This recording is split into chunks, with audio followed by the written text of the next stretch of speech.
Hey there, I'm going to show you how to prep and cook a spaghetti squash. This is a great alternative to pasta anytime you want to incorporate a healthy vegetable instead of unhealthy pasta. So we've got a big knife and a spaghetti squash, and we're gonna cut that in half. So I have to kind of bang it a little bit. You need to get it open lengthwise. So when you get it open, it looks like this. You want to get the inside out. So this is very similar to kind of a pumpkin. So I like to use my pumpkin carver scooper. Just scoop that into a garbage bowl or the trash can. And you want it to look roughly like that. While you are prepping, you want to have your oven preheating on 400 bake. Then the next step is to spray these with some olive oil or avocado oil spray. The spray works much better than actual oil because the actual oil makes the squash too wet.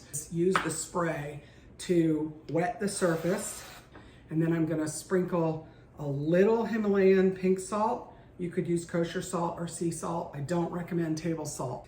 And a little bit of ground pepper. Then you're going to take the squash and put it upside down on your roasting tray.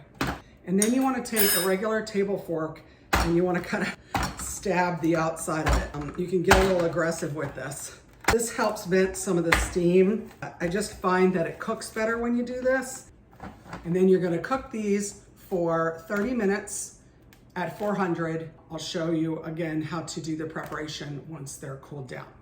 Okay, so we've got our roasted spaghetti squash out of the oven and it looks like this. This one's still hot. They're actually easier to string if you wait till they're cool, but it's dinner time, so I'm gonna go ahead and string it now. And you take a regular fork, and if you can see inside here, all I'm gonna do is take the flesh of this spaghetti squash and literally run the fork down it, and this creates the spaghetti strands. So this one is perfectly cooked, took 30 minutes. It's a relatively small spaghetti squash. I find I like the texture of the smaller ones better. They don't get so mushy. You don't have to cook them as long to get them finished. And what you're left with is a pile of very yummy spaghetti squash. Now this already has that oil spray and some salt and pepper on it, so you can eat it just as it is.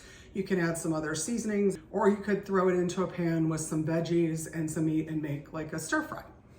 Tonight, we're just gonna have it as is with a pork tenderloin that I've cooked separately.